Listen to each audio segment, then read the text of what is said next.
Hello po mga ka-idol. Dito kami sa Tugas mga ka-idol, no. Nagpa-haircut po si sir mga ka-idol, no. Ito po, no. Napaka gandang haircut po mga ka-idol, no. Yung barber trim po. Barber trim faded po, no. Malinis po yung sa tagiliran po niya. Yan po, viewing lang po tayo mga ka-idol, no.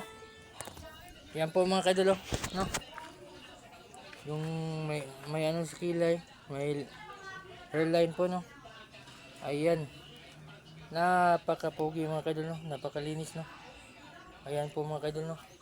At saka yung sa likod, ayan po, napakalinis po mga kaidol, no.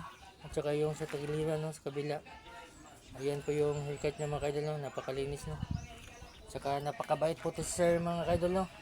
At saka yung ano, yung asawa niya mga kaidol, isang teachers, no, ng Bulinawan, si Ma'am Gian po. Napakabait po niya mga kaidol, no. Ayan, shout out naman po kay Ma'am Gian dyan. Sana nasa mabuting kalagayan po kayo mga kaidol, no. Tapos na po yung haircut natin mga kaidol, no. Maraming salamat po.